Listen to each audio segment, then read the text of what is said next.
Okay, so I'm now going to demonstrate some of these ideas in a more sort of practical manner. So here we have our circle representing periodicity, and there's nothing in it. I'm going to add a single pitch or rhythmic event. Let's put it in. Well, obviously I've now unbalanced the wheel, and what we'll find is that the wheel now has a preferred orientation. It wants to face in a direction such that that point is directly at the bottom. That's sort of obvious, really. So how do we cancel out this vector? Well, an obvious way to do it is to just add an opposing vector on the other side. So if I add another pitch here, up, it's fairly obvious, so I've restored balance. It's not terribly exciting though, as a musical pattern. It's like C, F sharp.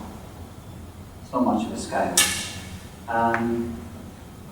What else could we have done? Well, I could have used a regular triangle. Let's just go here.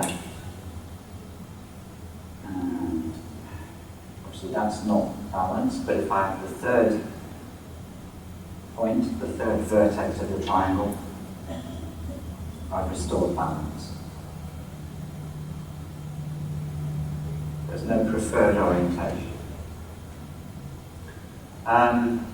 Once again, it's not terribly exciting, and in a sense, they're all pretty trivial because any regular polygon will always be perfectly balanced. I'll just quickly make a square.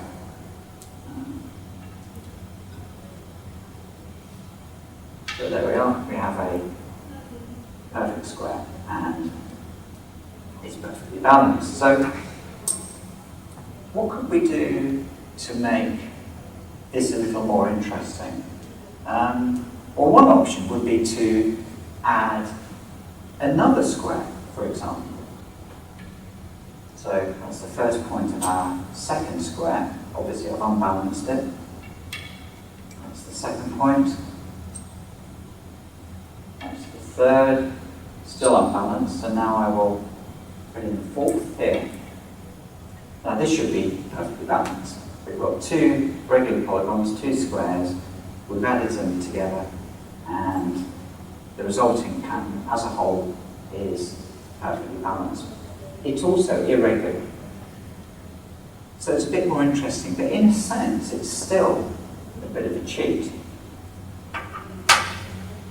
Although the pattern is indeed periodic over the full circle, its true or fundamental periodicity is actually over a quarter of the circle. Why do I say that? Well, let's just look at the pattern of notes or rhythmic events occurring here. We start with the large step, which is 2 semitones, and then the small step, which is 1 semitone. So it's large, small, and then large, small, large, small, large, small. So we've got this repeating pattern of large, small, which actually means that its true periodicity is large, small. And if we were to stretch out that large, small pattern to cover the whole circle, we'll find that that pattern is not in itself perfectly balanced. I'll show that to you now.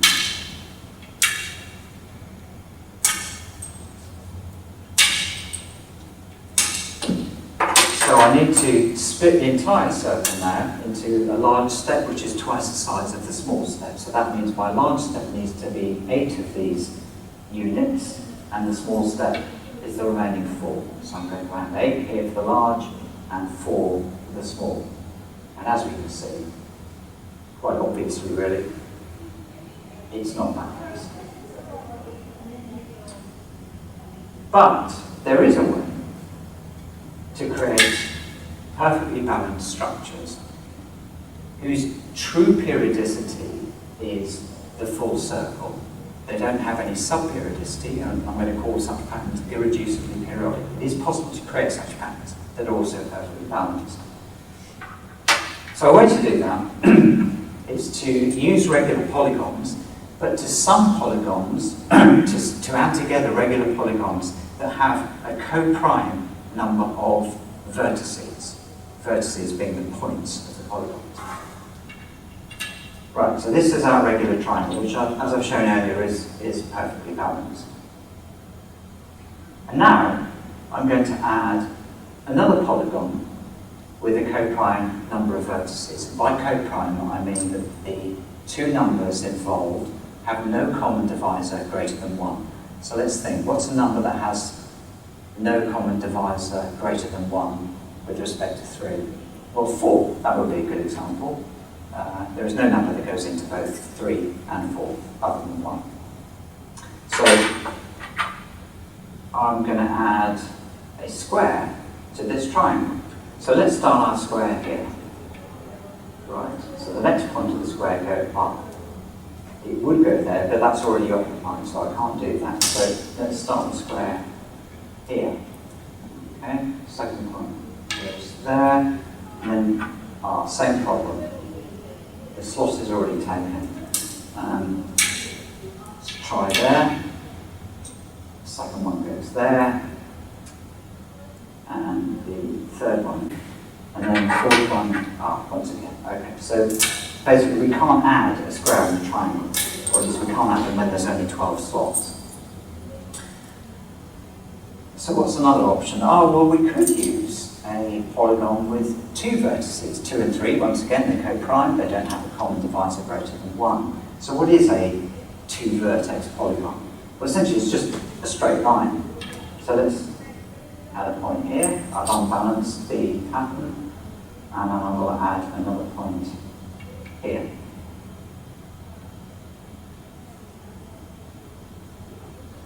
So that's our diagon, that's the regular triangle. And it is indeed perfectly balanced. And if I wanted to, I could add another diagon. So I'll place one event there, and I'll unbalance the pattern, and I will complete the diagon, and the pattern is now rebalanced, perfectly balanced. So, what is this pattern? Let's imagine these as pictures. Let's say that's a C, that would be D flat, that's an E, that's an F, that's a G, that's a G sharp, and that's a B. So what we're spelling out here is actually what's known in music as the double harmonic scale. It's also got other names such as the gypsy scale. And in fact, this is the only 7-note scale in 12-tone equal temperament, or if we were to imagine those as being 12 rhythmic pulses, of which we're sounding 7 of them. This is the only 7-note pattern which is both irreducibly periodic and perfectly balanced. And going back to the previous pattern, which had 5 events, this is the only 5-event, 5-note pattern in 12 that is both irreducibly periodic and perfectly balanced. And in fact, when we have 12 slots available, 12 chromatic pictures of 12 pulses, that 5-note pattern and the 7-note pattern I've just demonstrated are in fact the only patterns that are both irreducibly periodic and perfectly balanced. And just as a contrast, I'm going to now put in a diatonic scale, very familiar scale, which interestingly is the most even possible pattern in 12, the most even possible pattern with 7 events in 12. And we'll see how, although it's the most even, it's actually not the most balanced because it's not perfectly balanced like that double harmonic scale.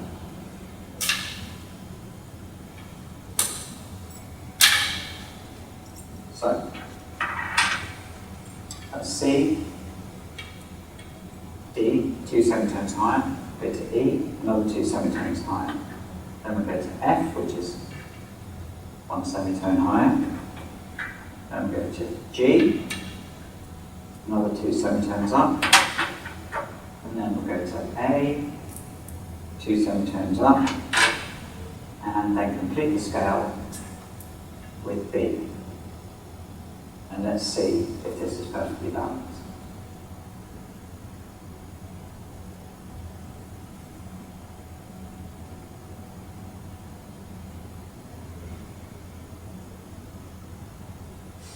But as you can see, it's distinctly unbalanced. But